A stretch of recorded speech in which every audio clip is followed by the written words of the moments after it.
Muy buenas tardes.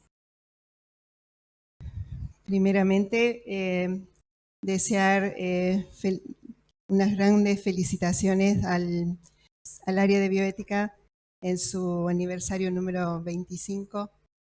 Un camino siempre tratando y haciendo los mayores esfuerzos para honrar a las personas.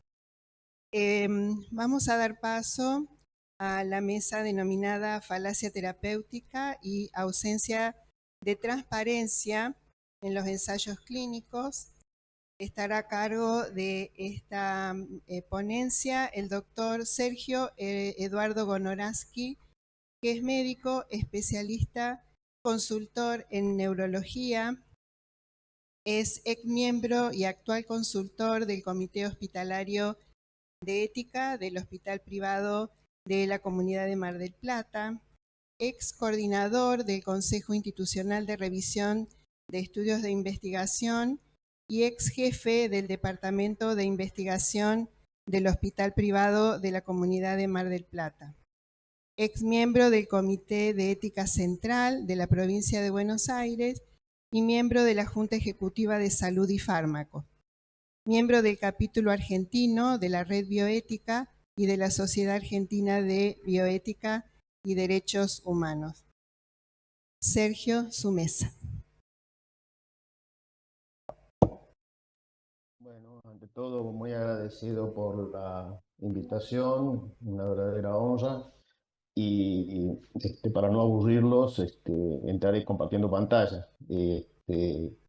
Y paso a esto.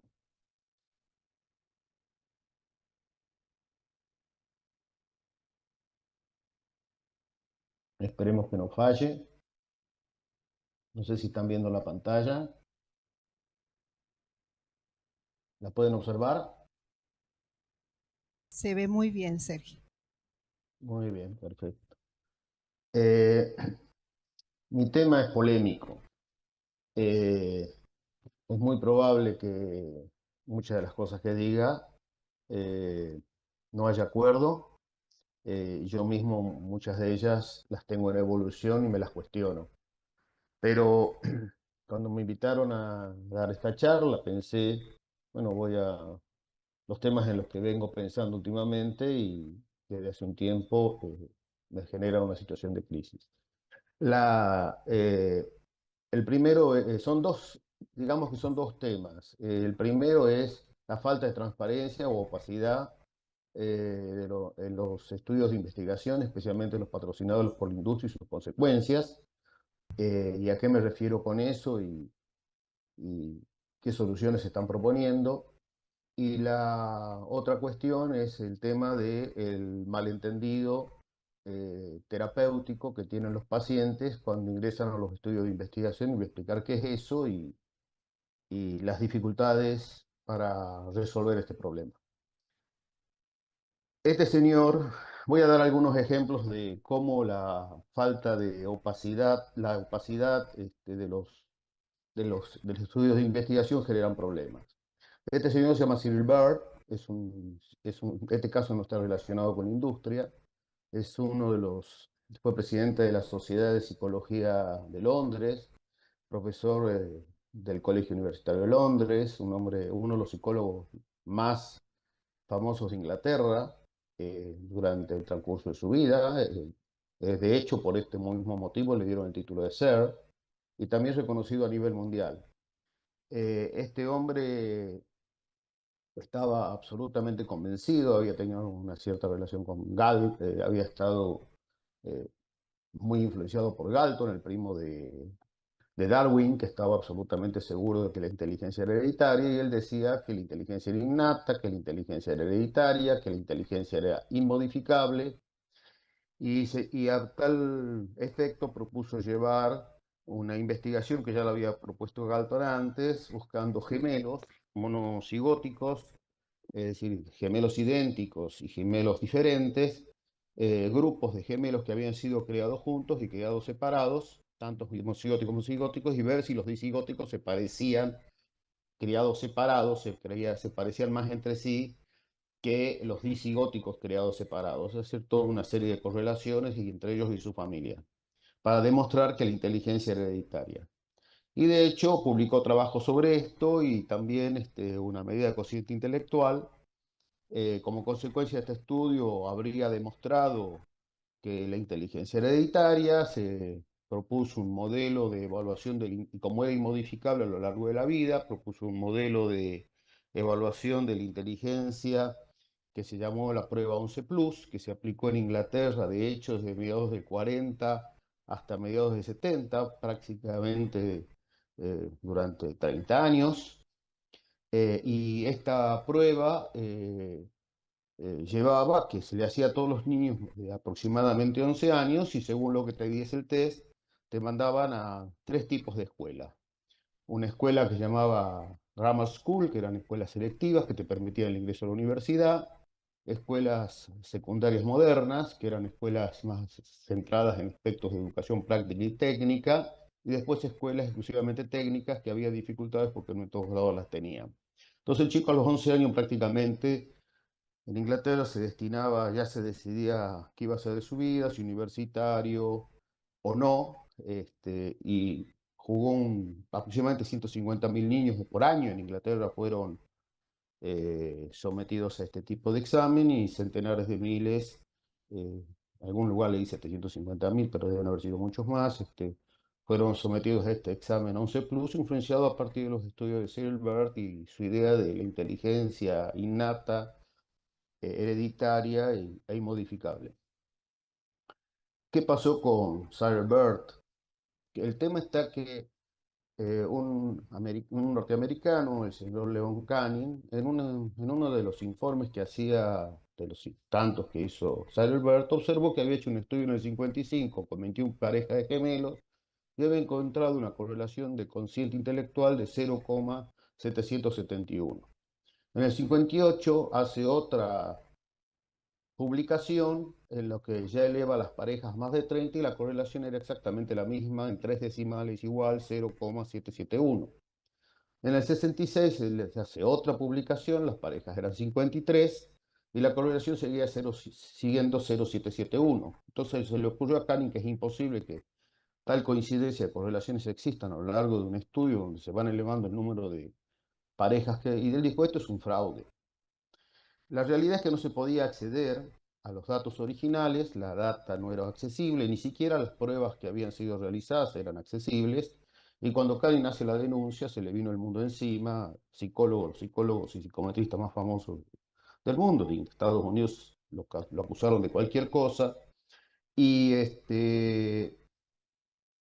y tal es así que cuando fallece Cyril Bird, las hermanas le encargan a uno de sus defensores, que era historiador, que haga su biografía.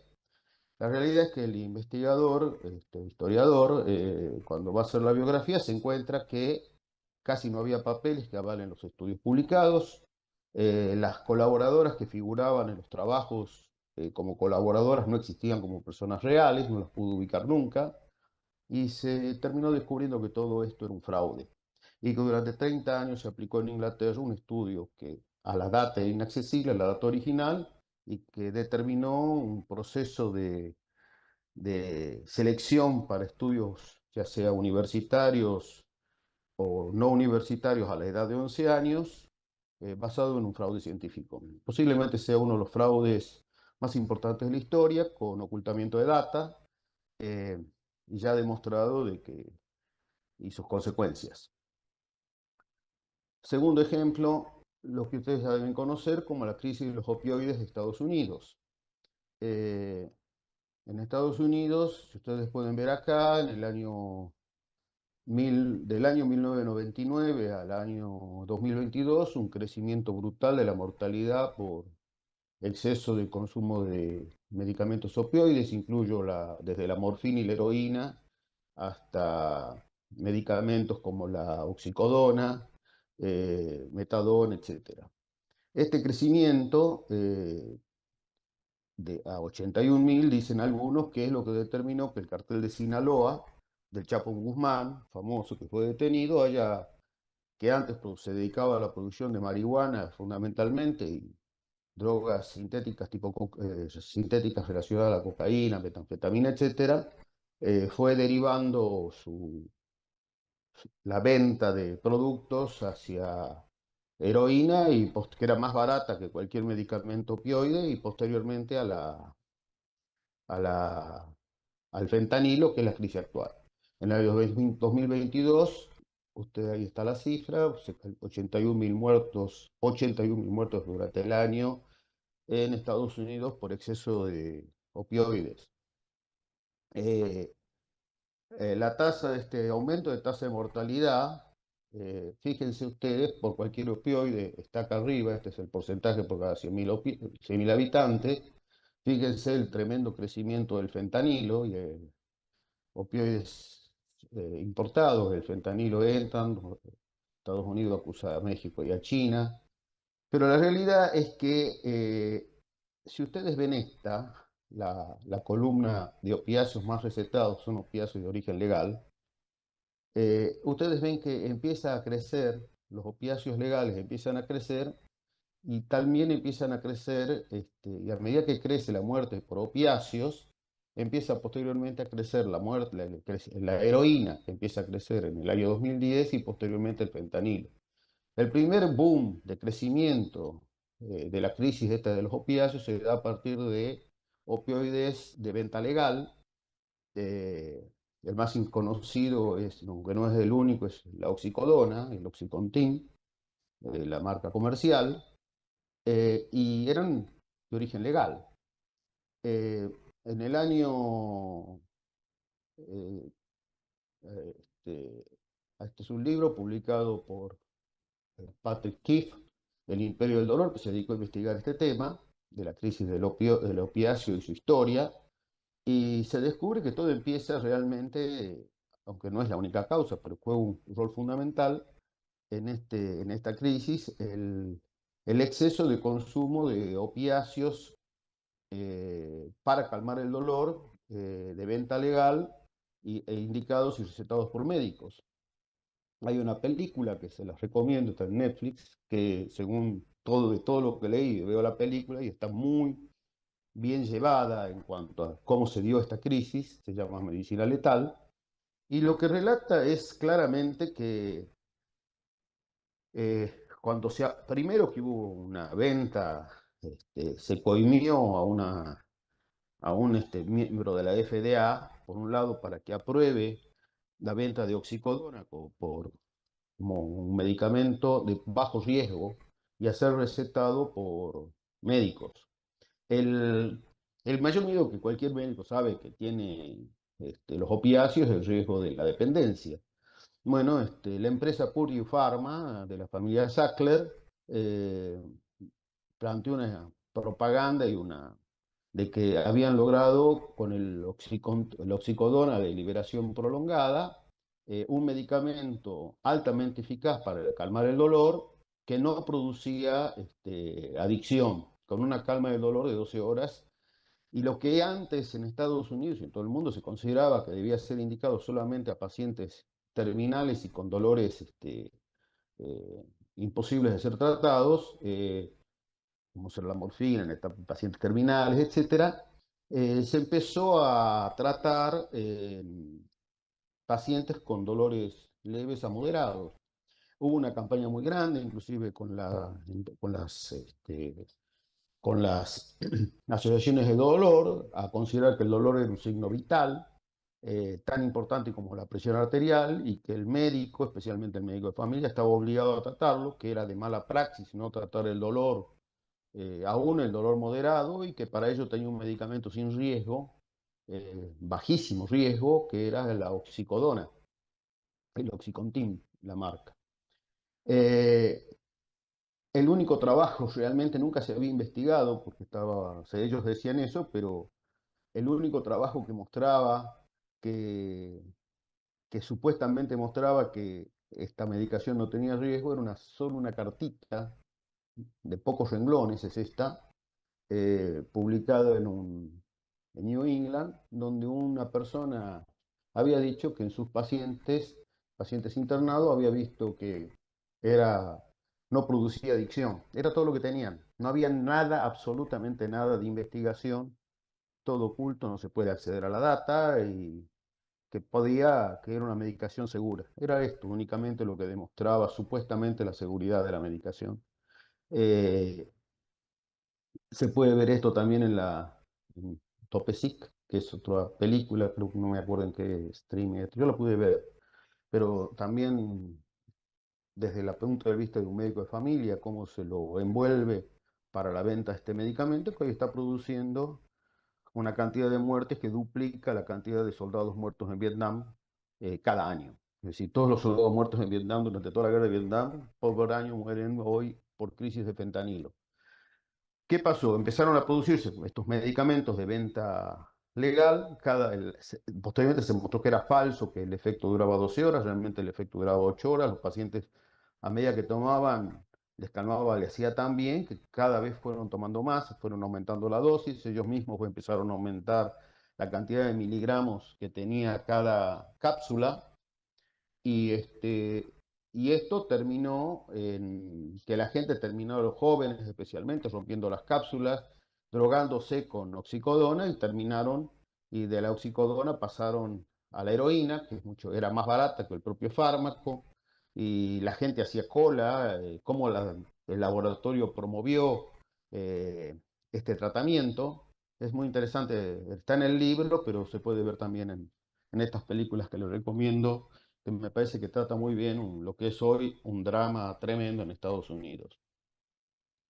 Tan drama que está relacionado también a la situación que se vive allá de falta de perspectivas, situación de angustia. Hay un libro escrito por Angus Deaton, Anne Case y Angus Deaton, que fue un premio Nobel, sobre este tema de muertes por desesperación y el futuro del capitalismo, también lo recomiendo, y está estrechamente ligado a esta venta inescrupulosa por parte de esta familia. El Purdue Pharma es de una familia, ya no lo es, Sackler se llaman. La familia Sackler eran los dueños, ni siquiera no cotizaba en bolsa, y esta empresa era una de las familias más ricas y sigue siéndolo de Estados Unidos, a pesar de todos los juicios que han tenido por este problema. Pero creo que vale la pena verlas y conocer porque es un ejemplo de ocultamiento de información, tergiversación de información respecto al riesgo que tiene un fármaco y que hoy en día fue posiblemente el desencadenante de esta crisis. Tercer ejemplo, el Rofecoxib de Merck.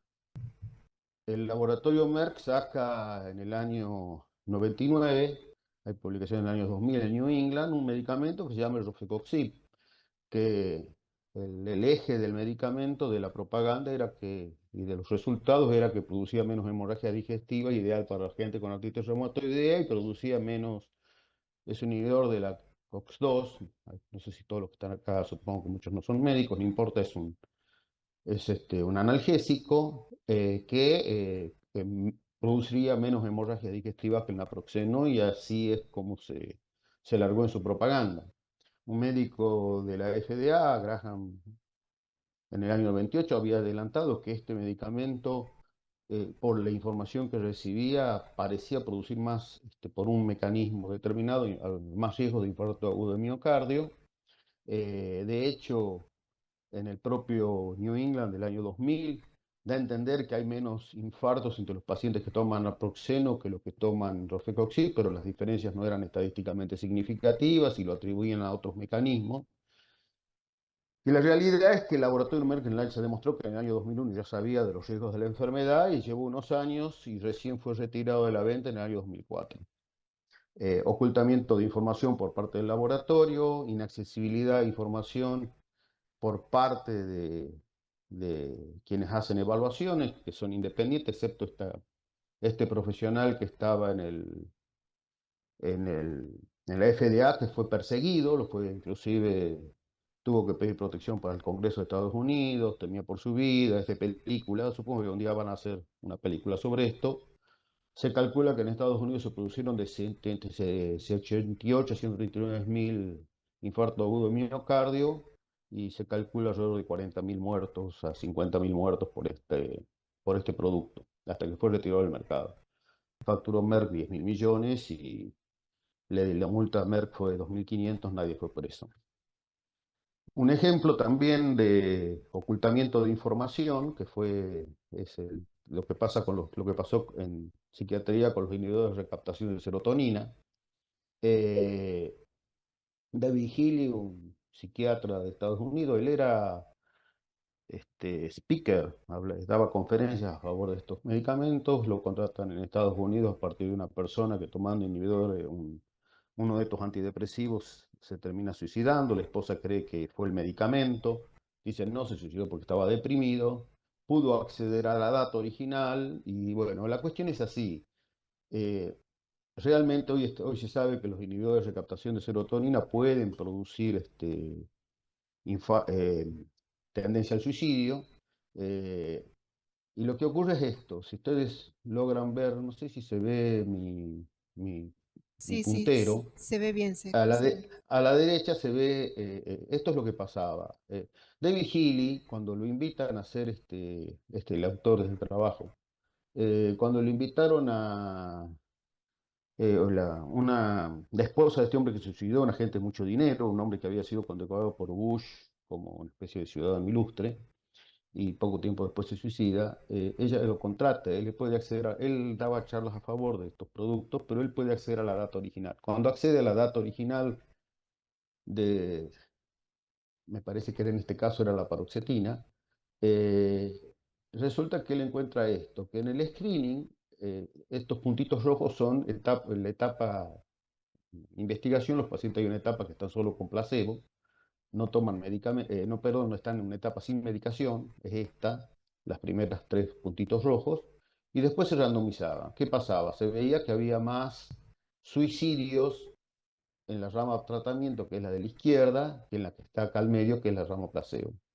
Pero cuando el laboratorio publica los resultados, lo que hace es, todo lo que estaban en la etapa placebo, que se suicidaron durante esta etapa, pero no en la etapa placebo, la etapa RANIN, le dicen, la etapa de la primera etapa del estudio, donde no están con ningún medicamento, no, no están con medicamento, no están tampoco con placebo, estos que están acá, en la etapa introductoria, antes de ser aleatorizados los pacientes son autorizados, unos son a la droga y otros al placebo.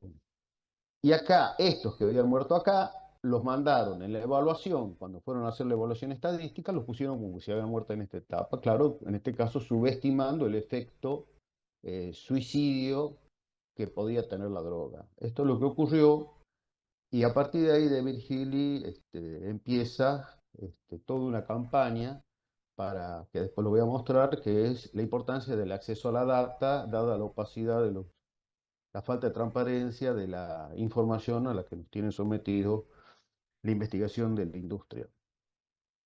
Algo parecido también pasó durante la pandemia del año 2009 del virus H1N1. No sé si todos recuerdan, pero en aquella época todos, la Organización Mundial de la Salud, el centro de la CDC de Estados Unidos, la Academia de Pediatría, el NICE de Inglaterra, decían que había que comprar para todo aquel que tuviese H1N1, el virus H1N1, hablo de la pandemia del 2009, no la del 2020. Tenían que tomar uno de estos dos productos, que son inhibidores de la neuraminidasa. Porque esto, si uno tenía este virus, si uno tomaba estos medicamentos, había menos probabilidades de que uno tenga una complicación grave. Pasaron los años y se revisó el tema, se pudo acceder a la data original también, algunos ya en las publicaciones como esta parece ser así. La realidad es que ninguno de los productos servía para nada, es decir, casi nada, reducía levemente los síntomas de influenza y a lo sumo causaban náuseas, vómitos, y para colmo causaban náuseas, vómito, incremento de riesgo de cefalea y problemas renales y psiquiátricos. Es decir, hoy en día por H1N1 no se recomiendan estos productos, mientras tanto, tanto Roche como Glaxo se llevaron una cantidad de dinero, se calcula que recaudaron, gracias a este ocultamiento de información, 20.000 millones de dólares. La, eh, este trabajo este trabajo que salió publicado en JAMA en el año 2015 es una investigación interesante porque la, la FDA hace visitas y hace recomendaciones, como hace ANMAT también en la Argentina, y puede hacer recomendaciones voluntarias, cosas mínimas, y hay recomendaciones que son las oficiales, que son las importantes, a las empresas, perdón, a los investigadores. ¿Y qué descubrieron ellos? Que habían hecho observaciones y que después salieron los trabajos de los... Después salen las drogas, los trabajos salieron publicados, y cuando salen los trabajos publicados, en los trabajos publicados, muchas de las cosas que decía la FDA como recomendación hacer no aparecían. Por ejemplo, se identificaron, acá yo resumo, 57 ensayos clínicos que tenían las malas prácticas registradas fueron las siguientes: falsificación, envío de información falsa. 22 ensayos, y no las ponían, no aparecían en las publicaciones. 39% falsificación falsa, 29 ensayos, 39%. Problemas de notificación de reacciones adversas, 14 ensayos, 25%. Violaciones del protocolo, 42 ensayos, 34%. Registro de formación inadecuado e incorrecto, 35 ensayos, 100%, y así sigue. Es decir, uno plantea lectura crítica del trabajo científico, y la realidad es que en el trabajo científico no se refleja lo que pasa en la realidad. La información está retorcida. Entonces, David Hill, hay un movimiento internacional sobre esto de la importancia de la medicina basada en datos, la obligación y la necesidad de acceder a la data, y el juicio clínico del médico cuando vea efectos adversos de informarlo. Porque el mayor problema no está tanto dado en tergiversación de data en relación a eficacia, sino en cuanto a ocultamiento de efectos adversos. Los trabajos están diseñados para descubrir beneficios, pero no para descubrir efectos adversos, que a veces requieren un N mayor, pero a su vez hay fallas de farmacovigilancia. Entonces él plantea la importancia que tiene acá el juicio clínico del médico cuando empieza a ver efectos adversos, que están negados por los trabajos publicados. Peter Goetze, que era de Cochrane, se fue de Cochrane por una desavenencias internas. Él plantea la necesidad de por qué es importante, es parte de un movimiento también internacional, de que es importante el acceso a la data. En un trabajo que es que aparece acá, él relata en la revista Trials, hay una hoy hay un consenso general que la data tiene que ser pública en lo que hace a trabajos financiados por los organismos públicos, pero no hay consenso de que la data tiene que ser pública si el trabajo es de la empresa, hecha por empresas privadas. Eh, la- Ustedes, los que participan en el Comité de Ética e Investigación y han tenido la posibilidad y la oportunidad de revisar trabajos, protocolos de investigación financiados por la industria, habrán tenido que firmar que hay algo que dice: la información es confidencial. No me refiero a la confidencialidad respecto al paciente, es decir, por supuesto al anonimato del paciente, sino que cualquier información del estudio es confidencial y está resguardada por algo que se llama derecho a la propiedad intelectual. Si un investigador de un hospital tiene algo para decir, no puede decir nada si no es con previa autorización de la empresa, CRO y empresa patrocinadora. Es decir, los datos son protegidos por derecho de propiedad intelectual, y si un investigador que participa del trabajo, quiere acceder a la data, no al trabajo publicado original, no lo va a poder hacer. Es, este, es muy difícil poder acceder a la data. El planteo es que creo diferenciar bien. Una cosa es el trabajo original, la data que se recoge en el trabajo, que tiene que estar organizada para que, no es mi planteo, sino el de mucha gente, para que uno pueda acceder a ella y analizarla, no que le den las miles de hojas que puede implicar un estudio, sino que tiene que estar organizada la información para que cualquiera pueda acceder y eventualmente reproducir y replicar el trabajo. Quiero hacer este trabajo. Este es un libro reciente, se lo puede bajar en forma libre. Reproducir replicabilidad en ciencia. No hay ciencia, reproducibilidad, quiero hacer para los que no están en tema la diferencia. Reproducibilidad es tomar la data del trabajo y con los mismos métodos estadísticos utilizados por los autores originales, reproducir ver si uno lo reproduce y le da los mismos resultados. Replicabilidad es tomar una población diferente y con el mismo método u otros métodos ver si los resultados son replicables. Pero para poder cualquier individuo, cualquier grupo de investigadores reproducir y replicar un trabajo, tiene que tener acceso a la data original, que hoy en día es imposible porque está protegida por el derecho de propiedad intelectual.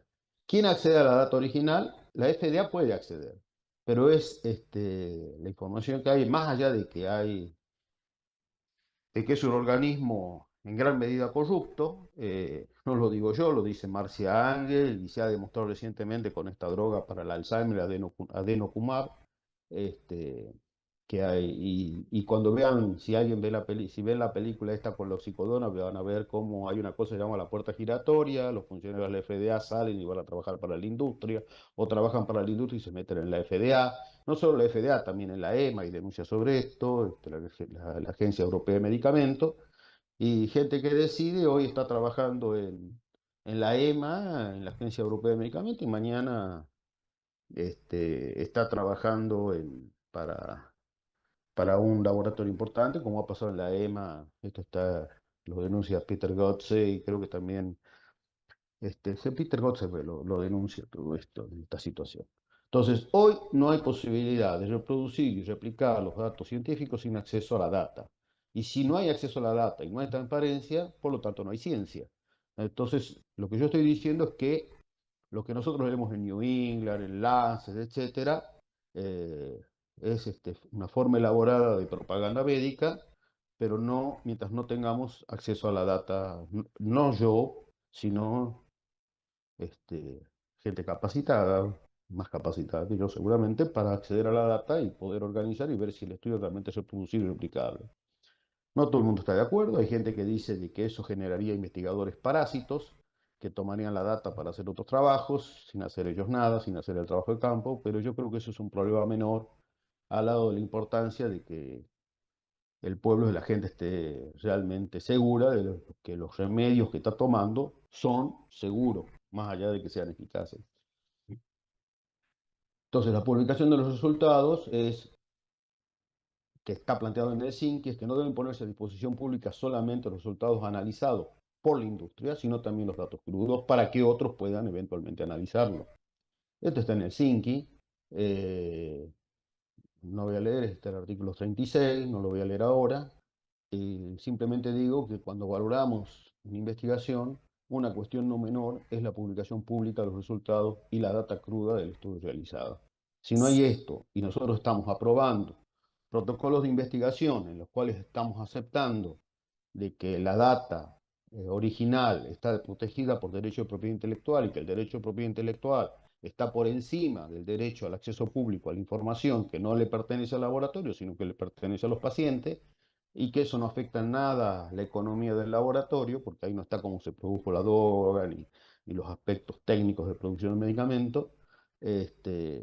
La, la pregunta es si somos éticos aprobando estudios donde la data está oculta. Sergio, nos Sin quedan 10 transparencia, no. minutos. Uy, entonces acelero. Sergio, Sí, sí, sí, sí, sí, ah, sí. ¿Me perdón. escuchás? Sí. El segundo punto es malentendido terapéutico. Esto fue planteado en el año 1982. La creencia que el propósito de la investigación es beneficiar. ¿Qué es el malentendido terapéutico? Los pacientes tienen la idea de que entrar a un estudio de investigación los puede beneficiar terapéuticamente. Es decir, esto me puede hacer bien. Y realmente el paciente cuando entra a un estudio de investigación no sabe si le puede hacer bien, le puede hacer mal, inclusive le puede hacer daño. Y eso es un malentendido que se conoce y está estudiado desde el año 1982. Eh, el médico debe valorar, en la atención médica el objetivo es la atención del paciente, pero en investigación es producir un conocimiento. Entonces, la situación del investigador y la situación del médico tratante son dos sombreros diferentes. El investigador busca al paciente, el médico busca atender al paciente y el investigador sacar un conocimiento. Son situaciones similares, dicen algunos, y que la investigación debe estar basada en la ética de la medicina terapéutica, pero en algunas medidas son también diferentes porque el objetivo es diferente. Un estudio de investigación clínica tiene elementos terapéuticos, pero la medicina clínica debe proveer cuidado óptimo para el paciente individual, mientras que la investigación clínica busca responder una pregunta científica, proveer un conocimiento científico. Si nos manejamos con la teoría de los principios, diríamos que el cuidado clínico de un paciente se basa en los principios de no maleficencia, justicia, autonomía y beneficio terapéutico, y si de esto se obtiene un conocimiento, es un objetivo añadido. En investigación clínica, el beneficio no se garantiza, pero rigen los principios de no maleficencia, justicia y autonomía, pero el beneficio no está garantizado. Si surge, es incidental. Y por otro lado, los protocolos, no lo voy a, por razones de tiempo lo paso rápido, eh, los protocolos en general son rígidos. La medicina no es personalizada, sigue un protocolo muy rígido. Contribuye al malentendido terapéutico, una falsa asunción, el sujeto tiene una necesidad psicológica, una cura efectiva de su enfermedad, y el investigador puede confundir intencionado o inconscientemente la investigación con la terapia. Se arguye que con entrar a un estudio de investigación tiene la posibilidad de una intervención promisoria, cuidado médico más estricto, evaluación diagnóstico por espectro calificado, educación sanitaria y mayor accesibilidad a la consulta. Si el paciente no tiene una buena accesibilidad a la consulta, si tiene más accesibilidad haciendo un estudio de investigación, ya ese paciente está vulnerado y se le está ofreciendo un beneficio, entre comillas, producto de su situación vulnerada, que no tiene accesibilidad a la consulta. Si el médico le dice al paciente que si las terapias estándar han fracasado, tiene la posibilidad de participar en un estudio experimental para probar un medicamento como alternativa terapéutica, esa es una falacia. Falacia entendida como engaño o falacia entendida como una falla lógica, porque realmente no se sabe si ese medicamento, si esa droga nueva, esa intervención nueva, realmente va a servir para algo. Porque si realmente fuese una droga que va a servir para algo, no tendría que entrar en el estudio de investigación. Y si se borra la distinción entre investigación clínica experimental y la terapia, y el paciente no entiende la diferencia, se compromete el proceso de consentimiento informado. En el año 2010 salió una publicación de la revista AKM, que es de las empresas medicinales, y promoviendo la investigación clínica, dice que es una industria sin chimenea, y un médico de Córdoba, ustedes lo conocerán, yo no lo conozco, en este artículo escribe lo siguiente, a ver si lo puedo leer porque dice que en la investigación los primeros beneficiarios de este proceso son los pacientes, ya que acceden a tratamientos de última generación. Esto no es verdad, los pacientes no acceden a tratamientos, acceden a intervenciones de última generación que aún no están disponibles. Si fuesen tratamientos no tendría que ser investigado, tendría que dárselo directamente. Esto es especialmente valioso en aquellas enfermedades que no tienen un tratamiento eficaz o con efectos adversos de importancia como las oncológicas. Los primeros beneficiarios de este proceso son los pacientes, ya que acceden a tratamientos de última generación que incluso aún no están tratados.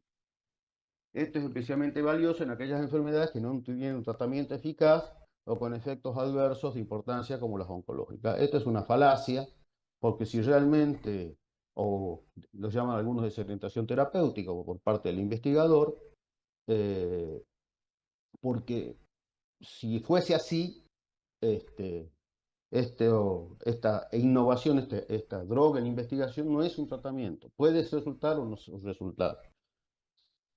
Y dice que quienes tienen prestación clínica tienen acceso a tratamientos de alta calidad, acceso temprano y prolongado a medicamentos que pueden cambiar por completo el pronóstico de la enfermedad. Año 2010. Quiero poner en el acento el año porque algunas cosas, muchas de estas cosas están cambiando. Y acá tenemos que realmente, si ustedes ven, la posibilidad de pase en un estudio de investigación de una droga de fase 1 a fase 2 es del 3%, de fase 2 a fase 3 del 30%, y de fase 3 a poder ser aprobada, a ser eventualmente aprobada 58%, y de este porcentaje sobre el 85% termina siendo aprobada, con lo cual una medicación en investigación, esto es del 2016, del 63, la posibilidad de un estudio de fase 1 de ser aprobada es del 9%. Y acá está hecha acá lo mismo por especialidad. Entonces, hay dos fenómenos que los nombro simplemente. Una cosa es el malentendido terapéutico que tienen los pacientes y los médicos también, y que en mi opinión, no es mi opinión, puede comprometer el consentimiento informado. Esto también es un tema a discutirse. Y otra cosa es la estimación sesgada del valor terapéutico del ensayo, no es lo mismo. Es paciente que entiende perfectamente que es una droga en investigación, pero que en general entra con optimismo de que le va a recibir la droga, que va a tener una mejor atención y tiende a menospreciar los riesgos. Es una manera es un sesgo cognitivo el que tiene el paciente. Y por último, bueno, decir que en los últimos años, sin embargo, se está desarrollando algo que se llama medicina de precisión, es decir, ya no se prueban medicamentos, especialmente en oncología, donde se ataca targets específicos, que son receptores o moléculas específicas, lo cual aumenta la probabilidad de éxito. Esto tiende a incrementar la posibilidad de éxito de estudios aún en fase 1, y eso tiende a agravar el tema del malentendido terapéutico. Y están los nuevos estudios, bueno, no me voy a poder detener en esto, llamados protocolos maestros, que son diseños adaptativos que todavía pueden hacer creer más al paciente de que él está recibiendo una atención personalizada, pero a su vez son más difíciles en lo que hace a el estudio de los efectos adversos, y es más difícil la interpretación de los resultados. Simplemente esto. Eh, Hoy las asociaciones oncológicas están estimulando en Estados Unidos de que hay que relacionar cada vez más a la investigación con la práctica, y esto puede agravar el concepto malentendido terapéutico. Y estas son mis conclusiones a discutir. En mi opinión, no debería aprobarse ningún protocolo que supedite el acceso a la data cruda al derecho de propiedad intelectual. En mi opinión, no debiera aprobarse ningún protocolo en que no se garantice el acceso abierto apenas esté publicado, y que no debiera aprobarse ningún protocolo en el que el consentimiento informado de alguna manera no garantice que el paciente sabe que se incorpora a un estudio experimental y no terapéutico. Muchas gracias.